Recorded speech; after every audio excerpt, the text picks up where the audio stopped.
Ya, seperti kita janjikan segmen Bisai Tahtu. Jadi ini merupakan satu tajuk yang menarik, katalis perubahan satu perbualan dalam satu masa. Jadi kita terus sahaja perkenalkan tetamu kita tu ya. Iaitu Yang Mulia Tuan Rusli bin Bujang. Beliau merupakan konselor profesional. Assalamualaikum. Assalamualaikum warahmatullahi wabarakatuh. Apa khabar hari ini? Alhamdulillah, terima kasih. Alhamdulillah, selamat kembali, bukan? Kita ingin mengucapkan terima kasih kerana sudi datang di Rampai Pagi dan ingin mengongsikan mengenai satu tajuk yang sangat menarik ni iaitu satu perbualan dalam satu masa. Mungkin Tuan boleh mengongsikan sedikit mukadimah mengenai tajuk tersebut. Okay. Terima kasih, Pipa. Yeah. Tajukan ini sebenarnya ada kaitan dengan kita ni menyambut adalah Hari Kesihatan Mental Sedunia. Betul. Temanya pada tahun ini is time to masanya untuk memberikan perhatian terhadap kesihatan mental di tempat kerja. Jadi tajukan ini ada kaitan dengan itulah. Dan tapi sebenarnya sejak saya dah termasuk dalam Bisai Tahtu tahun 2020, soalnya masuk tahun kelima, dia sudah hampir 5 kali lah, setiap kali bulan 10 memang saya akan bercakap tentang kesihatan mental ini secara khusus. Tapi walaupun secara umum dalam Bisai Tahtu itu memang saya mengupas isu-isu semasa daripada perspektif spiritual, psikologi lah secara umumnya dan juga perspektif sosial lah. Dan pada kali ini saya mikirkan saya ingin membincangkan tentang hal inilah satu perbualan dalam satu masa. Artinya siapapun kata ni, dimanapun kata ni, kalau kata ni ada pengetahuan, ada kemahiran tentang perkara ni, cukup kata ni memulakan dengan satu perbualan itu saja. Siapapun orang yang termasuk baik orang kata ni kenali ataupun tidak kata ni kenali, kalau perbualan yang kata ni jalankan itu mengena dengan tempatnya, masanya, dengan terutama sekali pertanyaan yang kata ni ajukan, atau akan boleh membuahkan kesan-kesan yang baik dari segi kesihatan mental. Jadi itu ingin saya bincangkan pada pagi inilah. Sebelum saya lebih lanjutlah. Apa rasanya kalau saya bertanya, cuma we are strangers, orang dari kenal ini, saya tanya Fiwa, saya tanya itu, dan saya bila kali terakhir menangis di hadapan orang lain. So bila kali terakhir? Bila? Bukan soalan yang pernah dijawab sebenarnya soalan itu.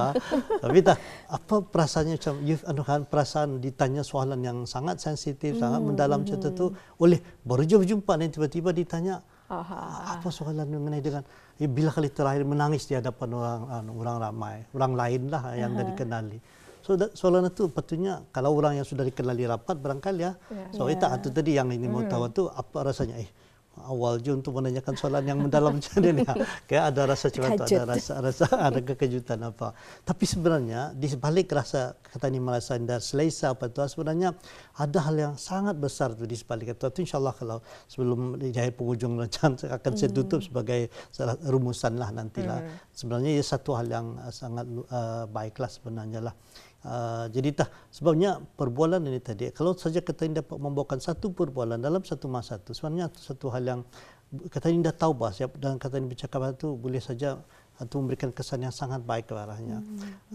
Minggu lepas saya dah buat pameran lah di Universiti Sultan Syarif Ali lah, dan sama di luarnya ada di luar daripada bilik pameran, kayak di luar bilik pameran ada anak muda ni macam tunduk dan dengan suara yang atau macam terbatuk-batuk, tapi ia bukan batuk biasa bang. Jadi saya out of ya concern saja, engkau juga kan apa maksudnya, saya tegur saja. Kenapa lah? How are you okay apa kan? So that simple question itu kan yang perbualan yang daripada sana tu.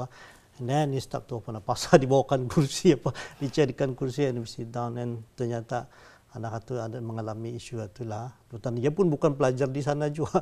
Dia mendengar saya ada pameran kesihatan mental, dicarinya, dia kanya sangat saja digajah di tempat itu untuk ada hal pribadi yang ingin diluahkannya itulah. Dan akhirnya membawa kepada satu perkongsian yang baiklah. Dan kesilapan kita ni, bila kita ni memulakan perbualan macam itu, jangan kita ni memikirkan untuk menjawab apapun permasalahan dia hadapinya. So banyak kala tu sebenarnya apa yang penting kita ni jadi pendengar yang setia saja, pendengar yang baik, mendengar keluhannya tu. Ini tahan di sini ni, kadang-kadang orang itu tidak dapat connect disebabkan oleh dia gagal memahami apa sebenarnya bentuk perbualan itu. So inilah perbualan macam ni yang ingin saya kongsikanlah pada pagi inilah bentuk kalau tadi memulakan satu perbualan itu, dan insyaAllah ia boleh membawa kepada perubahan yang baik kepada klien kita. Itu yang maksud saya tajuk itu katalis itu artinya yang boleh menyuntik perubahan, mendorong satu perubahan hanya dengan satu perbualan ini tadi.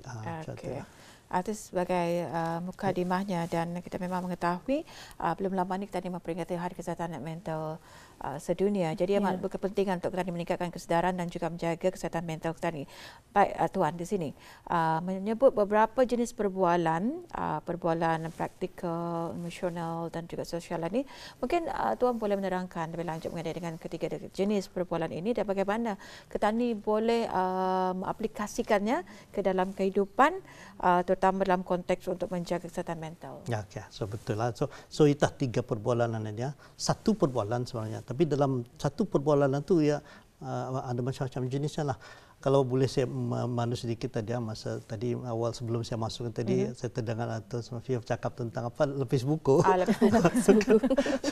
So itu ada satu bentuk perbualan. Ternyatalah kalau dapat ulang lagi sikit lah, saya ulang sebab saya ingin mempraktikkan menunjukkan satu jenisan ya. Coba ceritakan sikit apa tadi pasal lepis buku ni tadi. Lepis buku ni kan kalau ada macam kadang-kadang covernya di depan belakang tu ada terkuyak. Jadi saya akan menggunakan menilakat atau. Jadi saya akan ambil sukat buku tu, saya akan tamukan, jadikan dia cover balik, kemudian baru saya lapis. Akan dikemaskanlah. Dan tiba-tiba saya mau respons saja kan. Itu sebenarnya banyak lagi cara lain itu. Ada lagi ada servis orang yang boleh mengusahakan lagi tanpa banyak kata menyusahkan diri kita sendiri. Ada orang boleh kita niupa, ada anda dan sebagainya. So apa yang di sana, apa yang dapat Afifah kesan di sana? Ya perbualan itu berjalan macam berapa sebab sedangkan perbualan itu berbunyi ia lebih kepada perbualan sosial lah sebenarnya. Dan tiba-tiba saya menjawab dengan perbualan praktikal. So sekarang perbualan praktikal ini saya memberi jawapan searahnya, So padahal bukan itu yang dimaukan. Itu sebenarnya ingin berkongsi saja. Macam mana pengalaman dulu itu untuk rasa dihargai sosial. Tiba-tiba saya nak perbualan itu namanya interconnect. Bayangkan kalau ini suami isteri. Suami isteri di rumah karena saya ada klien jawab isu suami isteri ni lah. Suaminya ni mengadulahnya isterinya independen. Ia datang ke rumah banyak kerja keturunan alihnya. Ni lagi daripada. Dan tiba-tiba isterinya merespon dia di rumah saja kata. Tapi jangan juga underestimate isteri di rumah, jangan dianggap dia banyak kerja tu. Ada isterinya kita bawa minum saja bos kita tu, apakah untuk terangkanlah bisa-bisa keadaan. So artinya kan apa tu suami membawa perbualan emosional, perbualan yang berisi perasaannya. Sedangkan isteri merespon dengan perbualan praktikal yang bagi jawapan. Sedangkan yang dibawakan suami tadi ia bukan minta jawapan, tapi ia minta didengari saja. Listen to audience. So acknowledge mana tu panjang hari cuma tu didengar. So itu ni tiga bentuk perbualan yang menjauhkan orang tu indah dapat connect. Bila indah dapat connect, itu artinya dia indah dapat memahami antara satu sama lain lah. So tiga perbualan yang saya bawakan pada bagian itu. Perbualan pertama itu adalah perbualan bentuk praktikal. So praktikal itu maksudnya yang memerlukan pada jawapan-jawapan yang praktikal lah. Ada anak misalnya kan bertanya macam mana ni ibunya mengusai melipat anunya. So kita diberikan jawapan yang praktikal juga. Kalau ia datang dengan pertanyaan-pertanyaan yang lebih mendalam lagi, tadi di sekolah ya ada anunya sama kawannya kawannya menangisnya. Nah, itu apa bentuk perasaan, perbualan emosi. Itu kita jawab dengan emosi. So dilayan perasaannya tu. So bentuk-bentuk cara ni dan yang tu perbualan praktikal yang memerlukan kepada jawapan. Perbualan emosi artinya emosional yang memerlukan kepada memberikan perhatian kepada perasaan yang dibawakannya itu. Apa perasaannya itu? Jadi kalau orang tua siapapun orangnya yang membawakan perasaan tiba-tiba kata ini dengan jawapan, so itu menjadikan kata itu bukan jadi pendengar yang baik. Dan kata ini mendengar ini sepatutnya mendengar untuk memahami, bukan mendengar untuk menjawab. Kebanyakan orang ni yang kedua ni, dia mendengar tu, bila habis ia akan menjawab saja. Tanpa mendengar, cuba memahami apa isi hati ataupun perasaan yang dibawakannya pada masa itu. Suatu yang namanya pendengar yang setia itu. Dan ketiga itu adalah perbualan sosial. Perbualan sosial ni macam setia itulah kata nista dengan perbualan sosial itu. So tiga-tiga ni bila kata dapat menemukan, mencarikan titik pertemuannya, di sana telah boleh berlaku connection itu apa namanya itu menyambung. Perbualan itu really connect sama frekuensinya kata dia, sama frekuensi. Sebab kita ni tahu di mana titik pertemuannya perbualan-perbualan. Ternyata yang pentingnya dalam mana-mana perbualan itu adalah untuk mencari titik pertemuannya. Dipanggilnya itu dalam ilmu neurologi sama psikologi dipanggilnya the matching principle. Prinsip untuk menemukan perbualan ini supaya kita ini berjalan pada frekuensi yang sama, isu yang sama, topik yang sama, apa isu perasaan-perasaan dibawakan di sebalik itu. So bila kita itu dapat memahami hal ini, insya-Allah tanya kejadian adalah ada satu tu yang baik di sekolah, pernah saya perhatikan di sekolah lah, yang macam tapi ya bila sudah tu kan datang dengan permasalahannya, so ya kaunselornya tu kan ajar apa ia mau ditolongkah, to be help, atau ia mau dibantu, ia mau diberikan didengar ataupun diberikan apa. So itu untuk memastikan apa bentuk perbualan yang dibawakannya tu. Kalau dia datang dengan isu, kalau di tempat kerja lah, ada orang pekerja tu datang membawakan payah ya datang on time misalnya, tinggal tempat jauh. So artinya ia memerlukan mungkin pada bantuan praktikal misalnya. Kalau ia membawakan perasaan yang sedang menjaga ibunya yang sedang sakit misalnya, perasaannya tu yang kita ni peduli. Berikan perhatian dan sebagainya. So itulah contoh-contoh inilah. Sebetulnya konsep yang saya bawakan tadi itulah melalui 3 perbualan tadi, perlu perbualan secara praktikal, perbualan perasaan berkaitan dengan perasaan, dan perbualan yang berkaitan dengan apa namanya tadi itu social. Jadi untuk kita ni mengetahui itu yang kita ni ada matching principle itu, kita ni perlu tahu macam mana untuk menemukan so that kita ini jalan berbual pada frekuensi yang sama. Suatu yang bila frekuensinya sama, ia akan menjadi perbualan yang terapeutik, menjadi nyaman, selesa untuk didengar. Ya, kadang-kala ada orang membuat perbualan secara emosional, tapi ujung-ujungnya apa pendapatmu katanya. Jadi apabila memberi pendapat tapi itu tapi macam kadang-kadang tercanggah dan sebagainya. Itu macam mana tu? Thank you for highlighting itu. That's very Afifah. Ini antara kesilapan kalau orang yang dah terlatih, karena kadang-kadang orang tu ia datang, ia expect kita ni bagi jawapan arahnya. Bila kita ni bagi jawapan ni macam-macam hal tu, ia tidak akan berkesan. Pertama, bila kita ni bagi jawapan itu datang daripada kita ni, nilai yang kita ni pegang. Nilai yang kita ni pegang tu indah sebenarnya sama dengan nilai orang tu. Jadi bila kita ni bagi jawapan, so itu adalah nilai daripada kita ni sendiri. Jadi selalunya indah berkesan. So apa yang baik sebenarnya dibuat? Kalau dia bertanya sesuatu lah, dalam counselling kami panggil ini difficult question. Ia difficult bukan sebab kita dapat menjawab. Ia difficult sebab kalau kita ni jawab ya ataupun tidak, dua-dua jawapan ini memberikan kesan yang baik kerana contoh macam ada saya real client juga, klien datang saya, ia merasa ia dihujani, dibebani dengan pelbagai masalah dalam hidupnya ni. Jadi ia seolah-olah meng-question tapi jangan disoal, bukan kerana saya ini pun selalu saya akan tanya imannya betul, bukan imannya, pasal orang dalam keadaan bercelaru, perasaan fikirannya itu tidak dapat berfikir dengan baik. Sebab tu orang yang indah waras ni, hukum agama itu tidak berjalan arahnya. Orang indah waras, so jadi tidak boleh kita hukum macam tu. So ia bertanya, ia seolah-olah mempersoalkan, macam mana ni Allah Taala tu, aku punya diujinya ni. Ia ditanya, I don't have, saya tidak ada jawapan untuk macam itu. Selalunya kalau soalan-soalan bentuk macam mana ni, jawapan kita ni adalah, kenapa, contohnya Afifah, kenapa Afifah saya tanya macam itu? Saya tanya balik. Suatu jawapan. Sebab itu tadi tu sebenarnya ambil ada lagi ini agak sensitif. Dia ni isu adalah dia sama ada perasaan yang dengan orang yang sama jenis sama ke dia tu. Jadi dia sebagai hujungnya alhamdulillah dapat dibantulah untuk menerima hakikat. Dia sama lebih suka kepada sama jenis yang ke dia, lelaki sama lelaki. Jadi pada satu hari dia datang membawakan perasaannya yang ni macam sedih kerana pasangannya ni menganggap yang dia lawa. Jadi dia bertanya saya lah, apakah what do you think tu, aku ni dah lawa kan? So kalau saya ingat lawa je siapa? Saya membenarkan perbuatannya yang salah. Kalau saya anak indah lagi ia akan menjauhkan diri daripada saya. So untuk bentuk cerita tu sebaiknya kita ni tanyakan balik. Kenapa kita tanya namanya kata Afifah, kenapa Afifah tanya saya macam tu? Ataupun tanya balik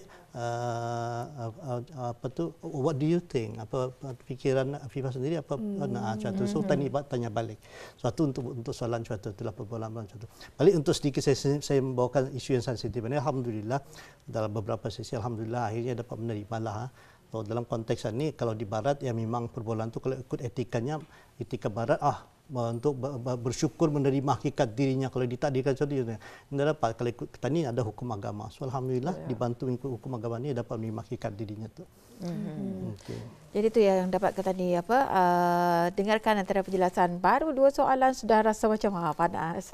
Saya ingin mengetahui apa yang patut kita ni lakukan dengan yang telah pun diterangkan sebentar tadi, tapi kita ni berehat seketika dan kita akan kembali selepas ini nanti.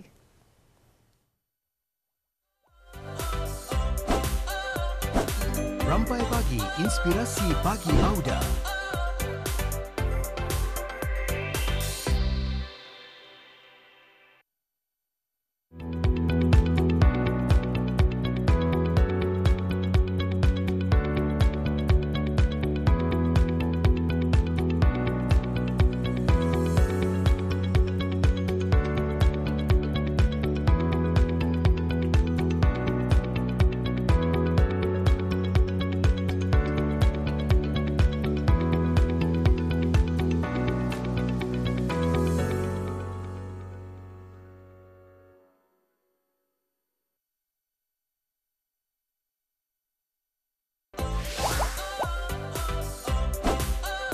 Rampai Pagi, Inspirasi Pagi Auda.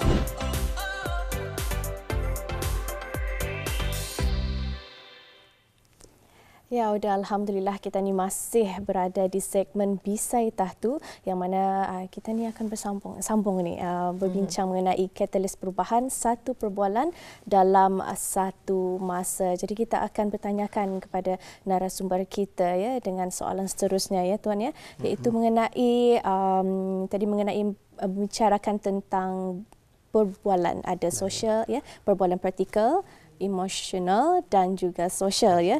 Dan juga apabila kita ni berbincang mengenai bentuk perbualan, mungkin tuan ada teknik tertentu yang boleh kita gunakan dan juga kepentingan untuk mengetahui atau membezakan apakah seseorang itu perlukan bantuan praktikal, jadi sokongan emosional atau hanya mahu mendengar curahan hati mereka. Okey, terima kasih. So kita ada satu teknik yang menonjol untuk kita mengetahui apa perbualan yang dibawakan, atau tema yang dibawakan oleh orang yang dengan kita berbualan inilah. Ya, dalam psikologi itu dipanggilnya deep question ataupun soalan yang mendalam. Ya. So kan soalan mendalam ini kan selalunya kalau kita berjumpa dengan orang, selalunya kan kita akan berjumpa dengan perbualan kosong. Ya, soalan perbualan yang ringan lah. Okay. So, tapi dalam konteks sana ni perbincangan perbualan ini tadi, cara yang terbaik itu adalah dengan kita ni menanyakan soalan yang mendalam, deep question. So, soalan mendalaman ni yang boleh, ya bila saya soalan mendalaman ni berkaitan dengan nilai yang kita ni pegang, apa kepercayaan yang kita ni pegang, pengalaman kita ni. Okay. Sebelum saya masuk ke situ dia di luar lah, dan di luar atau di belakang tabir sempat cerita-cerita sama kru ni lah pasal cuana berapa lama sudah pencen, berapa kan, suatu soalan-soalan yang masih di permukaan lagi. Tapi kalau kita masuk kepada soalan lebih mendalam, ini yang mudah untuk kita ni connect sama sesuatu, untuk kita mengetahui apa sebenarnya. Ambil saya contoh saja, kalau macam anak balik kita ni selalu bertanya, saya boleh tanya, Fifah dulu sekolah di mana? Boleh kalau mau jawab saya. Okey. Mungkin itu rahsia tu. Di mana sekolah dulu? Sekolah apa tu, sekolah menengah? Sekolah rendah ke sekolah menengah? Okey, so sekolah setengah. Suatu soalan yang di luar saya. Tapi kalau saya tanya, macam mana rasanya sekolah sana tu? Saya tanya perasaan lah. Suatu yang maksudnya mendalam dia semestinya hal yang sangat serius indah. Macam mana rasanya? Kalau anak balik dari sekolah, So kalau soalan-soalan permukaan yang akan ditanya, berapa ada jadi, berapa berkah ada itu misalkan, suatu soalan-soalan permukaan. Yang mendalamannya adalah soalan-soalan, what do you like about school today? Apa yang Alai suka pasal sekolah hari ini? Tadi sama kawan-kawan tadi cakap pasal apa? And then siapa teacher tadi ada tanya soalan-soalan yang dahsyat, soalan-soalan yang hebat. So Anita betul maksudnya soalan yang mendalam itu. So macam instead of kita ni tanya di mana kerja, soalan-soalan sepatah ni kena Tapi tak kata ditanya soalan yang mendalam itu maksudnya, macam mana rasanya tu, ataupun kalau dalam pekerjaan tadi tanya, macam mana rasanya bekerja setelah 25 tahun itu, apa rasanya tu setelah bersara atau melalui alam persaraan. So that is question yang boleh akan membuat tadi itu connect. Dan kita ni kan secara otomatis akan mengetahui tu apa bentuk perbualan yang dibawakannya tu. Macam apa perubahan yang didapatkannya melalui macam mana boleh berubah. Kadang-kadang tadi berjumpa kawan-kawan kan, dulu ya cuman dia bilang tadi berjumpa ni dia menunjukkan perubahan yang memberasakan, perubahan yang positif. Jo, kalau kata ditanya, macam mana boleh jadi macam mana perubahan sebenarnya yang berubah suatu itu soalan yang mendalam. Dan dalam masa yang sama, bila kita ni bertanya dalam perbualan kita ni menanyakan hal-hal yang soalan yang mendalam ini tadi, ia akan menjadikan kita ni vulnerable, kita ni menjadi rapuh. Bukan rapuh apa tu, sebab ia sudah macam kita ni membawakan hal yang sangat pribadi, tiba-tiba orang mengetahui, dan kerapuhan itu yang sebenarnya membawakan kita ni lebih connect. So balik semula, saya berikan awal tadi soalan awal saya tadi, saya bila kali menangis di depan depan orang lain sebab itu. So soalan itu kan sangat tapi kajian yang mendapati tadi yang surveynya mendapati awal-awal yang memang reluctant, tidak mau menjawab soalan-soalan itu. Tapi setelah eksperimen itu dijalankan dan dia memulai self exposure self disclosure mengenai dirinya, menerangkan ya dulu kali terakhirnya ni belum lama ni lah 3 bulan lepas lahnya macam ni. So ternyata bila ditanyakan bila orang tu yang menjawab, yang awal-awal itu belum dapat connect, tapi setelah menjawab soalan tu, bila terakhir ia menangis itu, kan ada kaitan dengan deep question tadi. Ternyata ia merasa ia merasa lebih didengari, ia merasa lebih orang yang merasa lebih attentif, yang lebih merasa dipeduli oleh orang itu. Atau perasaannya itu, walaupun ia tahu pada itu adalah eksperimen saja, tapi eksperimen yang dengan membawakan soalan yang mendalam itu membuatkan itu orang itu merasa lebih dihargai, lebih dipeduli, lebih didengar dengan baik. Suatu walaupun yang macam ni eksperimen ni kita indah benar itu eksperimen juga. Tapi walaupun eksperimen tadi itu dua yang menimbulkan rasa yang cukup baik kepada orang yang mendengarnya tu. So saya ada satu contoh praktikal seorang doktoran dia kerajaannya tu untuk memberitahu this is a story doktorannya untuk memberitahu pesakitnya tu kalau dalam bidang prostate cancer prostate cancer lah. So ia sebagai doktor dia tahu banyak, kalau boleh jangan melalui pembedahan sebab ia akan mendatang kesan yang tidak baik karenanya. Tapi tak tu lama-lama boleh kerana salah perbualan, akhirnya orang tu fikirkan kembali di rumah. Bila datang besoknya bakis doktornya bedah saja, padahal doktor ini sudah memberitahu cuma salah penyampaiannya tu, message yang ingin sampaikan itu tidak sampai disebabkan perbualan itu tidak connect tadi. So macam itu. Okay. Jadi secara rumusan tajuk yang tadi bincangkan pada hari ini, katalis perubahan satu perbualan dalam satu masa dalam 2 minit. Okey. Saya cuba meluruskan lagi. Pertama tadi saya perubahan itu boleh berlaku, perubahan signifikan boleh berlaku apabila kita membawakan perbualan yang bersesuaian dengan apa yang dibawakan oleh orang yang berjumpa kita, perbualan sosial, perbualan praktikal ataupun perbualan yang yang ketiga perbualan tadi itu. Dan dia boleh membawa kepada healing lah dalam perkataan orang ini. Dan yang kedua itu kita ni untuk kita menemukan bahawa kita ni perlu mencari titik pertemuan perbualan kita itu. Di mana sebenarnya perbualannya itu.